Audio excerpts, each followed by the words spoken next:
everybody, welcome to a new video. My name is Evi and I read books.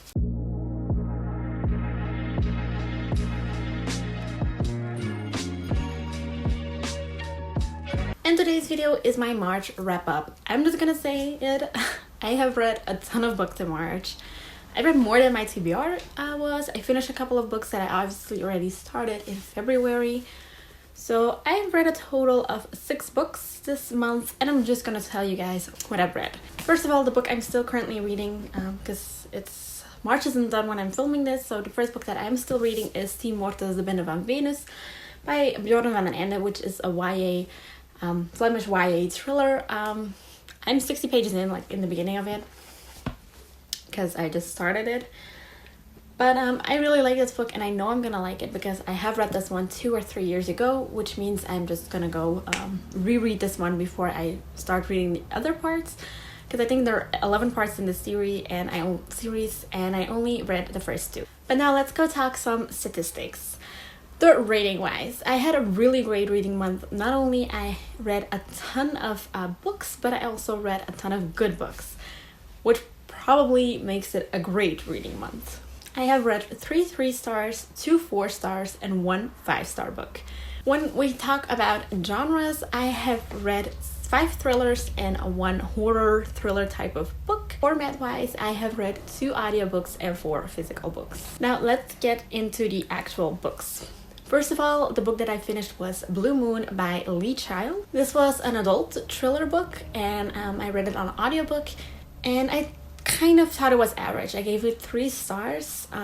Well, it's more because of the writing style, and I just had a feeling that it was just a pileup of events. The logic sometimes was a little bit gone, and the writing style itself didn't really spoke to me reading wise, like listening to it. And the main character, I just didn't really enjoy it that much because it was more of a, this is the hero and we all love this hero. Blue Moon is actually a part 24, I think, in a Jack Reacher series by Lee Child. I haven't read any of the other Jack Reacher books, so don't know how the other books are. I think you can pretty much read them separately because I did not have the feeling that I was missing out on stuff. This book goes about Jack Reacher, who's a former military officer, and he's in a bus and he sees an old man with like a giant envelope in his pocket, and probably full of cash. Another person in the bus also saw that, and Jack was actually following the old man to see if he gets home well, and in the meanwhile he gets robbed. So Jack is actually just helping this man after his robbery and finding all this stuff that is happening. It's also linked to some gang wars or some gang stuff. Like I said, it was just pretty vaguely, even after fully reading it. The next book I read was Stalking Jack the Ripper by Carrie Maniscalco. By the way, we're matching. How funny is that? Yeah, this book I kind of loved. I gave this book a 3.8, so I rounded up to a 4-star. This is a horror book I read. I mean, I'm classifying it as horror because it's more about dissecting people too, and a little bit of a gory scene to it. This book takes place in 1888. Where the Jack the Ripper murders actually happen. Audrey Rose Wadsworth is a girl in that time period who's determined to find the killer of these women. She only gets a lot restricted because of the fact that she's obviously a woman in the 1800s, where women are not allowed to have a job, let alone be cutting up people to dissect them and to be a bit of a corner. And then we're on to my 5-star read, and that's A Good Girl's Guide to Murder by Holly Jackson. I actually even postponed a meeting with my friends to finish this book first. I was supposed to meet my friends, I think like around 7 when I was finishing this book. And I think I got there around 7:30, so it's not that late. But I just needed to finish this one first because I needed to know what happened. And that's the reason why I'm giving this a 5-star, because if you want to know what happened and you can't stop reading until you know, that gives it a pretty much of a big intrigue and enjoyment rating. A Good Girl's Guide to Murder is about Pippa, who's doing her final project about a murder that happened 5 years ago. The popular Annie Bell got killed 5 years earlier, and it's actually holding its down in this grip because everybody is so convinced that her boyfriend at the time, Sal, killed his girlfriend Andy. Pippa is doing her final project on this case and looking into the people who were involved, and realizes that maybe Sal wasn't as guilty as people think he is.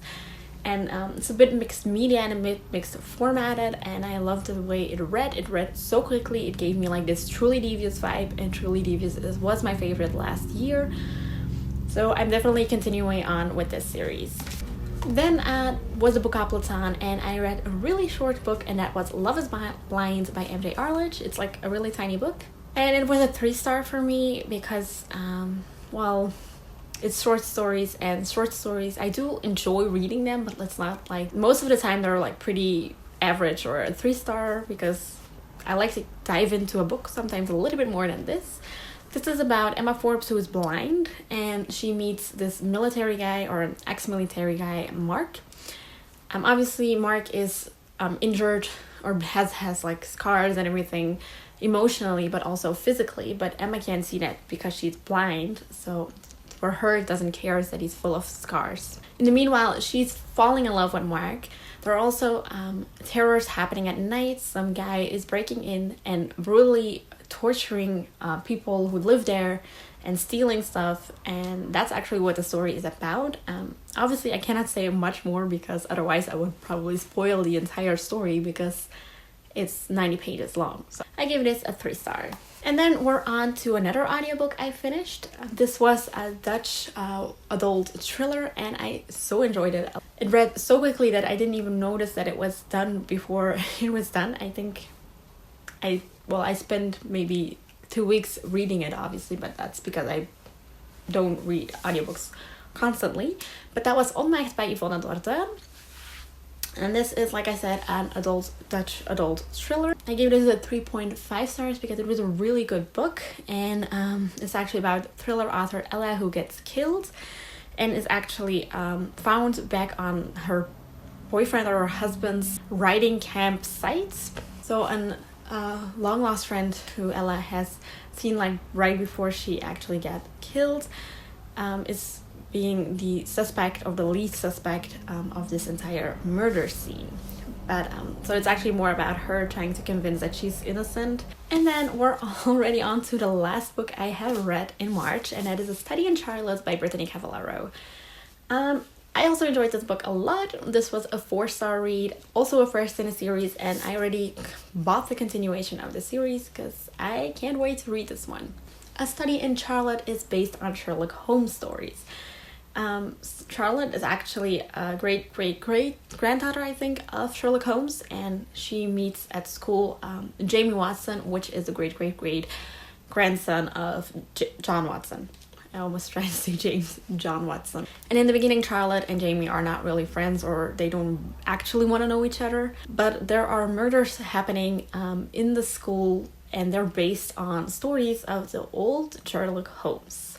Charlotte and Jamie are actually kind of need to team up together to prove their innocence, and also to get the killer, because who's using their great-grandfather's stories for murdering other people. So what we can actually say about these books is that I love murder mysteries, and I had a really thrilling and lovely month.